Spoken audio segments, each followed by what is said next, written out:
legitimately, as Gretchen and I were raising ours when they were little, is outside of the Jesus Storybook Bible, it's really hard to find children's books that aren't just morality based. I mean, they're all just like, you should do good because it's good. And then it'll have like a picture of Jesus in the back or something. And so I just kind of had the idea and went to Lori and said, Lori, what if we took chapters out of the previous books I've written and we just turned it into like build characters and all that? She did all the heavy lifting. Our mutual friend and 1122er Lisa Turker says that writing kids' books is actually harder than adult books because you only have 250 words to communicate. No. Like a gospel message. Oh. Yeah. So that's why we started on forgiveness, because especially for a kid, man, it is the foundation of the gospel, and they can understand because they all got friends or brothers and sisters or whatever. And they understand what it is to offend someone and hold a grudge. And then it's an easy link then to say, yeah, that's what we do to God when we sin and he forgives us. Therefore we should forgive. So that's the kids' version of Matthew 18. The word forgive is said in my household at least 10 times a day. So yeah, it's very real. And I would also say, because right now you have to look at every page of every book for kids because they're sneaking stuff in left and right. For sure. But then the Christian ones, which I'm glad that there even are some, but a lot of times they're too much for kids. Like we have this one book, and I won't say the title, but it's a gospel-centered book. But I get to page 3 talking about sin and total depravity, and I'm looking at my 4-year-old like, God kicked him out of the garden. Like, it's just a very intense book. So one thing I like about this book is it's very chewable for a kid to it's still gospel-centered, but it kind of meets them right where they are. That's the plan. That's why there's dogs in it. And my dad's the pawpaw in there. Yeah. Isn't that great? Mel Perry. With his mustache and reading the Bible. Yeah, just like we grew up. Well, why, what's the point in making resources for kids? That's it, to make disciples. We're trying to, honestly, we're going to talk about it being Compassion Weekend also. Yep.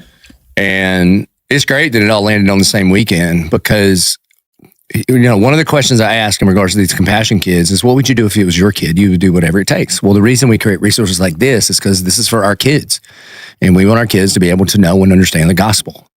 And the church ought to be like the biggest help, the biggest cheerleader, to be able to resource our people. So we just saw a big void there. And there's lots of great kids books that just kind of tell stories. Of course. Are fun. But, and if it goes good, we're going to keep doing it. Be the same people, the same puppies. Perry Martin will still make all his cameos. As he should. Yeah, so anybody listening, get a copy anywhere books are sold and in all of our lobbies and resource centers.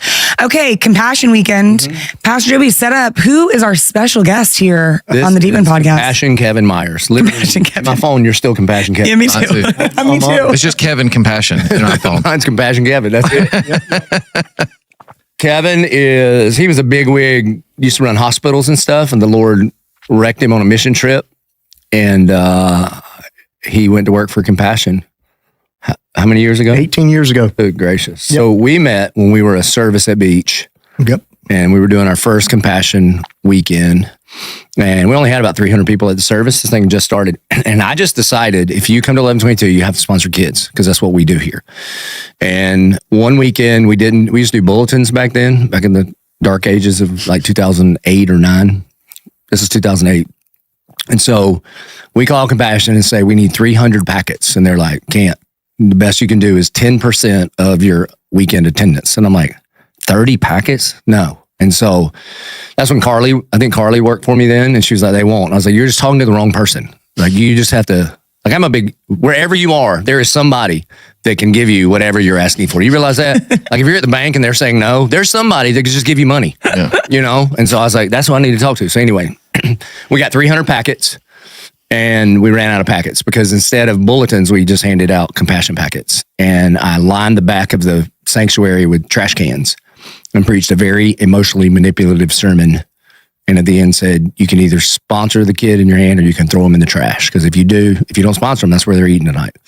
And dude, you would hear people got ticked. I mean, I didn't care. Because if I got fired, I was just going to be I still had my youth pastor gig. I was fine. And so I mean, people were mad and they'd walk out and you'd hear one hit the trash can and there were none in there because everybody was spying. It would go, and like 4 people would run and grab it. So then we're like, we're out of packets. What do we do? And that was on a Sunday. And I think like Monday afternoon or Tuesday, Kevin flies to Jacksonville and be like, what are you doing? I was like, we're sponsoring kids. What do you mean? And so that's how we met. Took me to Africa. Then we got really involved. I sponsored my first compassion child at that service. Did you really? Yeah. Good for you. Well, I mean, I definitely wasn't going to throw the kid in the trash can. And I think I was in high school. So Yeah. I definitely had no money.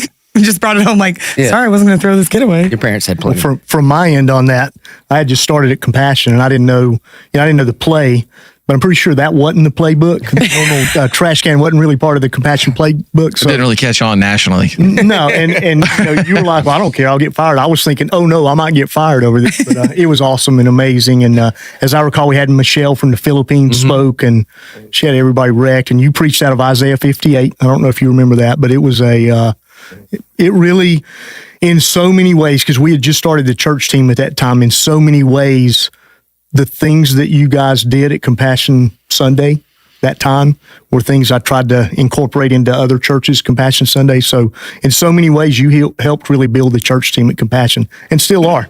So how many churches do Compassion Sundays right now in North America? That's hard to say. I'm not sure about smaller churches. We probably do 400. My team, which is the larger church team, probably do about 400 a year. Yeah, praise God. Something like that. Yeah, it's amazing. So you know how all of our kids' spaces are built out the way they're built, like to go on a mission trip? I got that idea from Compassion. Kevin invited me to go preach chapel at like the headquarters of Compassion in Colorado Springs. And they have this classroom that looks like an African classroom. Yep.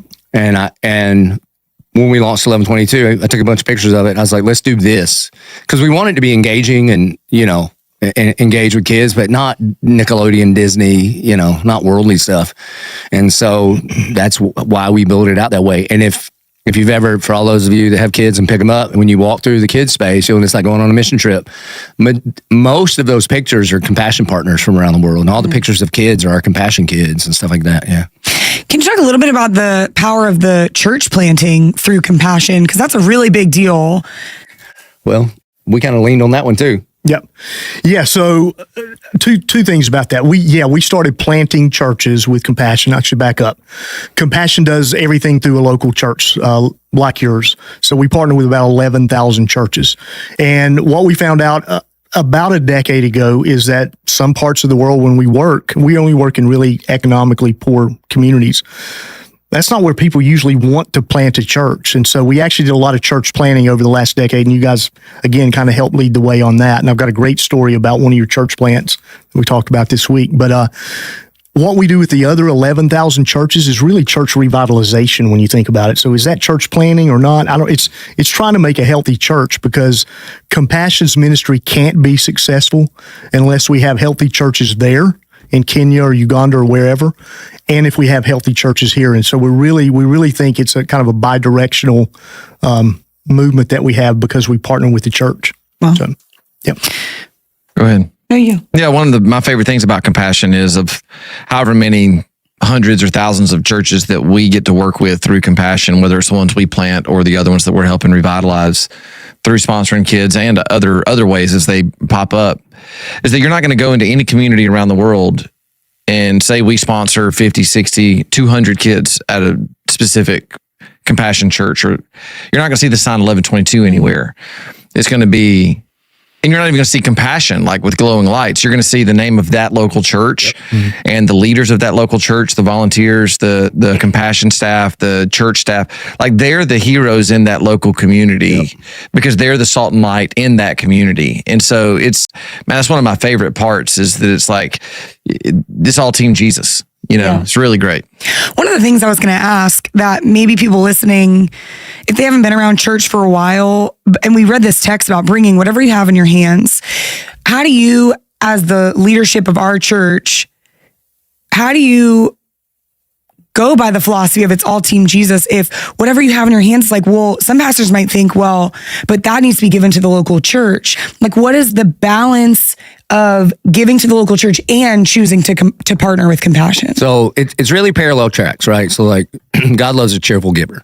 So if you read the Old and the New Testament, the tithe belongs to the Lord, and that is to be brought to the local church first and best. We talk about this all the time. The next part of generosity towards the Lord, if you can be generous to God, is offerings and then gifts.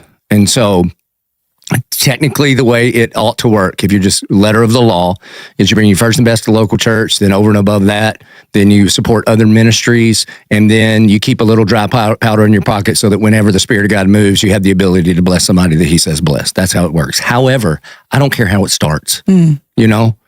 And what we have seen here is that generosity begets generosity. And so maybe you're kind of kicking the tires on this whole church thing, but you believe in God and you know that kid needs help. Yeah, just get in the game, man. You know, I still think Jesus is going to high five you when you get there. And then we will help disciple you in what it looks like to be faithful to the text in how to steward the resources that God has trusted you with. Now, one of the questions I'll get from other pastors is, aren't you a little nervous? Because, dude, you do the math on 30,000 kids, it's $17.2 million a year. That is not in our budget. That does not pass through 1122, right? No problem. Like I said tonight, my job is not to make budget. My job is to make disciples. And then you can trust God. Here's the thing I've found. Preachers love to preach this all the time. You can't outgive God. But then when it comes to their own budget at their own church, they get nervous. I have not found that to be the case. You know, generosity begets generosity. You take $43 a month, you sponsor a kid. And then you see the eternal ROI. Now, the primary reason that we bring to God is because he is first. It's about his preeminence. A step down from that, but this is still good, is the kind of kingdom investment that you're making. All right. And you start getting letters from your kids and they got saved or they graduated high school or, you know, all these kind of positive things. And especially, I mean, some of those kids I talked about that we sponsor, man, I mean, I've been sponsoring Brandy for 14 years. You should see the difference in her letters today. And when she used to just like do a handprint when she was 3. And you get to see the way she's grown up and grown in the Lord, and it will unleash and unlock your understanding that I'm the one being blessed. Now she's being blessed too, but I'm also being blessed because I get to be a part of this girl's discipleship. And she lives in Uganda. Now I've had the privilege of seeing her, I don't know, half a dozen times or something, you know. One time I went to visit her. Her mom's name's Grace. And I went to their home, and she was living, like Brandy was living with her grandma. And I walk into their, it's like a mud hut kind of shack thing. I mean, think like Disney, that's kind of, but not nice. And it's this kind of thatch roof thing, mud walls. There's just kind of one room with, you've been there 1,000 times, with like a clothes hanger in the middle with maybe a sheet to kind of separate things. It's for the kitchen, the bedroom, everything is in that place. And I go and I sit down. They probably had 25 of our letters just taped to the mud walls. And I'm seeing JP's handwriting and Reagan's handwriting. And because this might be bad, but I don't care. What we used to do the moment our kids would get entitled, we'd be like, go write your kid a letter. That's what we would do. Like, you start complaining about Xbox. Okay, how about this? You know, write Blue Boots a letter. And so then I show it to Brandy's, though she was little too. And then the grandma, they don't have anything. And she catches a chicken in the yard. They may have had 4 chickens. So imagine, she gives us 25% of her groceries, and she speaks Lugandan or whatever. And so the mom, Grace, is telling me what she's doing. She's trying to give me a chicken. And I'm trying to explain to her the checked bag policy with Delta and how African chickens aren't on the list. We'll let that go. Oh my goodness gracious. It's incredible. It's incredible. Something else people don't think about unless you go see a Compassion project is the staff that gets hired. So let's say you got a church staff. It's almost always a bivocational pastor, right? And then Compassion comes alongside and they hire a bunch of people. It's all local church people. And they're running the feed program. They're running the educational program. This means there's like 5 or 6 families that are now covered. And then oftentimes what happens is when a mom, let's say this family's got, because unemployment rate, like in Uganda, is going to be 60% or something crazy. So you got some godly dads, and they just can't. They're trying to do everything they can do to make a living, man. They're farming when it's in season, but then when it's out of season, they don't have anything. And if one of their kids gets sponsored, honestly, that's one less mouth they have to feed, and everybody in their family gets more. So sometimes it's hard to see the impact to the whole family. Sure. Can I add one thing on that? You're talking about the family, which is spot on. It's kind of a micro version of what I was talking about, the church revitalization. I came to Jacksonville from our home office, and we had a meeting with our president yesterday, and he shared that in the context of revitalization of a church, that the average church that we partner with, before we partner with them, their annual budget is $5,000 American. After we partner with them, it's $125,000. Wow. And so if you can imagine that from a church leadership standpoint, you got 250 kids coming in, you got a budget to cover those kids. And then if you're doing the right thing, and hopefully we are because we're picking the right churches, then you have access to swim upstream to those kids' families. It's a church growth thing. And then in addition to that, we're obviously providing expertise and networking and things like that, very much like, a church planning group here would do. And so that's how we grow the church, who then grows those kids and disciples those kids. And I am by nature a skeptic. So the first trip I ever went on, they were like, hey, here's a bunch of compassion kids. I was like, I want to talk to that one in the back. It's not talking to anybody.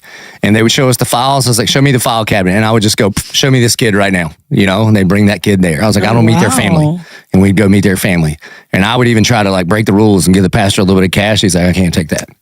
I did, man. Wow. It was really tough leading Secret that. shopper. Yeah, Kevin's I'm out of control. okay. Because I'm going to go all in, and I'm here. I was like, let's see. Yeah. Let's really see. Wow. It's incredible, dude. It's incredible. I mean, here's the thing. This is why you got to go on a mission trip. You think you're doing something. You think you're going to be the great American hero to well, they really need me. Right, bro. You're about to be humbled in your little tiny itsy bitsy faith. You're going to be walking among giants that have nothing, and you're strangely jealous of the joy that exudes from some of these folks. Yeah. So one of my favorite stories is we went to Cado, Brazil, and the reason we did is because Rodney McLaughlin wanted to go. That's where he's from. He's from Rio, where it's all fancy, and the first time I ever went to the Copacabana, I didn't know that was an actual hotel. Me either. I just knew it was a song. He was like, you want to go to the Copacabana? I'm like, Copa. And he's like, no, it's right here. I'm like, what? So anyway, it's nice. And so, so we go way up north on the Amazon to this place called Cado. It was the voodoo capital of South America. And we partnered with a Presbyterian church, and there was this guy on one side of town, and he had raised up a young pastor that he wanted to plant, but they didn't have the means to do it. And so we come along in partnership with Compassion, and we plant a church in Cado right beside the city dump. That's where they call it the mall. And people would just go and shoo off the vultures to get some food and scavenge for recyclables that they could sell, this kind of thing. Okay. So we go start a compassion project there. We go, Rodney preaches in the dump. A couple people get saved. It's incredible. We go back a year later to start help building the facility. And so you basically build 3 buildings. You build a church building, basically a cafeteria, and a school. And then compassion begins as the church is being planted. So you're feeding, educating, sharing the gospel with 150 children, something like that. Dude, day one, it's like a third world megachurch. Because guess who? The voodoo doctors ain't helping feed. The moms ain't feeding nobody. But Jesus is. And so mama's like, okay, yeah, you can have your stuff. I'm going to this Jesus thing because they're taking care of my babies. Their first baptism, they baptized in the river. It looks like it's the Amazon version of our beach baptism. Wow. People show up everywhere to get baptized. Wow. Yeah, man. And I got to share this story because it's too coincidental to be coincidental. So my daughter and son used to work for 1122. My daughter now works for Compassion, and she's leading a trip of sponsors as we speak to Brazil. And unbeknownst to her or me, she's at that church. Let's go. And so we FaceTimed 2 nights ago, and she said, I can't believe it. I looked in our database, and it was the church that you guys planted. Then the next night she called back and said, there's a family of 4 on that trip from North Carolina, where I'm from. And the dad, and I asked if it was okay to share this, the dad has given half of his salary to Compassion because of 1122, and they're getting ready to start an outpost in North Carolina. Oh. And my daughter was kind of blown away. I can't believe the impact that 1122. It's her church. She went out and planted a church in Montana with you guys, and but this is still kind of like her church, and she was blown away by the impact of that. So it's really cool to see that. Let's go. I feel convicted to write more letters. That's what I'm feeling convicted about because Yeah, me too. They made it way easier now that they it's all, did. like, So it's so you easy can now. drag and drop pictures and When I open my app and it says how many days since I've written the last letter, Guilt and shame. guilt and shame. Okay, so we were in Matthew 14 and conviction is a warm invitation. Do better. Do better. so we start off and we studied last week that John the Baptist dies. And so we see in verse 13 that Jesus pulls away from the crowd to grieve his friend's death. And I want to talk about if y'all think that the soil of Jesus's heart is different because he's in this tender, grieving, suffering, hurting season, primed for, like, is that a way to be primed for compassion? Maybe not. Maybe Jesus, he's always primed for compassion. Yeah, you get into like the hypostatic union and it's hard to Yeah. That whole thing. put motive on, you know what I mean? Sure. He is love. So, Sure. but it really did hit me. I mean, he is going to grieve. And just because he knows what's happening does not mean that it doesn't make him sad. Yeah. And so, I mean, John 11 is my favorite place to go there because he even knows that he's going to raise Lazarus, and the Bible doesn't say how long, 45 minutes, 2 hours, whatever it is. He could have been like, why are you sad? It's going to get awesome here in a minute. But he doesn't, man. His name is I am that I am. So he is eternally present in the moment right now. Mm. So what I have found is if you don't give yourself an opportunity to cry when it's time to cry, you won't be able to laugh when it's time to laugh. Mm-hmm. And so he does this. And so his normal rhythm is he pours himself out. He goes spends time alone with the Father. To pour himself out, to go spend alone with the Father. So if Jesus, the second person of the Trinity, co-eternal with God, who from eternity past to the moment he is born, has done nothing but lavish and receive the lavish love of the Father. If he's like, I gotta go do my quiet time, then maybe we should pay attention to that. Yeah. I get what you're pointing at. I don't think it necessarily applies to Jesus, but I do get what you're pointing at is when you're suffering and you suffer loss or you're in a season of suffering, you kind of have two choices. One is to go to the Father, or one is to start falling down the habitual downward spiral of self. That's what hurt does. Is hurt puts you get wrapped around the axle of your own hurt and pain, or you go to the heart of God. You know, I think Jesus doesn't necessarily feel the temptation toward the axle of self. Like he's just his instinct is only to always go to the heart of the Father. So that's what he's withdrawing, is to be restored but with the Father. You know what I mean? But I think it's an interesting thing because when you get wrapped around the axle of your own hurt or your own life experiences, whether it's just you've done stupid or just stuff, people dying, grief is real. And, when you begin to fall down that tunnel of habitual self, if you will, what can happen? The only things that are going to grow out of there are bitterness and skepticism and things that are very, very unhealthy. And they're going to shade your worldview, and you're going to see everybody and everything through it. You go to the heart of the Father, and all of a sudden, what begins to grow out of that is love and patience and compassion. And there's something interesting about the compassion, the word, because it says Jesus has compassion. And so compassion's not something, I'm trying to figure out the right way to say this, but it's not something that you just feel. It is something that you have. It is something you take possession of, and that is when it becomes compassion. Before that, it's just sympathy or empathy, if that's even a thing. Yeah. And it is when you take hold of that is when it actually becomes compassion. Just feeling, watching the Sarah McLachlan singing videos and being like, oh man, the puppies are sad. That's not compassion. You know what I mean? Mm-hmm. It's really not anything. It is a twist of the enemy when we started calling things empathy to just feel what people feel. But that is not what Jesus does. He does have feelings, but then he takes action to meet people's needs. And so the idea of toxic empathy leads you to terrible places. Like, I feel bad for you, so I'm not going to tell you true things because I don't want you to feel worse. And that is a dark road. Listen, man, when self-actualization just manifests itself in self-gratification, it just leads to self-destruction. That's where that road goes. And that is the road our culture is on. Yeah. And so you got to lift your eyes up above the horizon, get them fixed on Jesus. And then he gives you eyes to see the way he sees. and you have compassion, splagizomai. Heartbroken is a pretty good definition for it. It means from the guts. He had this thing that drove him to do something about it.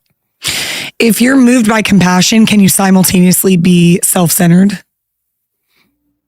It's really hard to be. I mean, I guess you could play the mental gymnastics of like, I know I'm going to be blessed in this, so I'm going to do it. But I don't think there's necessarily a problem with that. Like when I write a letter, it makes me feel good. There's nothing wrong with that. God's a good dad. He wants to give good gifts to his kids. Like he wants to bless me in the blessing, Yeah, we talk about it all the time on here that it's all about the posture of the heart, and nobody really knows save you and God. So it's like if you go sponsor a compassion kid so that you can, I don't know, show somebody that you want them to think that you're a good person, that you sponsored a compassion kid, and that compassion kid is now a means to your end. Probably not great before the Lord. It's probably not great before the Lord, and I would say, I'm still glad that kid got sponsored. Yeah, no doubt. Sure. You know what I mean? And so I think God can even use, we'll use that. But I mean, what Pastor Joby said at the end and talked about many times on here in different sermons, and it's Ruslan KD's whole thing is like, but more than anything, I want to bless God. Mm-hmm. And one of the primary ways to bless God is to bless the people that he cares deeply about. Mm-hmm. And that starts with orphans and widows and the marginalized and so at the end of the day, we want to, whatever it is, whether it's reading my Bible or sponsoring a compassion kid, bringing my first and my best, serving in ministry, what I want to get to the end of my life, and that had blessed God's heart. That even though I stumbled my way forward and I didn't do it all right and I said the wrong things and I wrestled through my own jacked up motivations at times, that even in the wrestling, it can bless God's heart because in the wrestling is the surrender. You know what I mean? And so you that's it, man, is that God would look at the legacy of the leadership season as long as Pastor Joby and whomever else he chooses to be the leaders around him at 11:22, you get to your run. Everybody's going to get to the end of their run one day. Mm-hmm. And it's like, did that bless God? Like, you know what I mean? Did it move God's heart?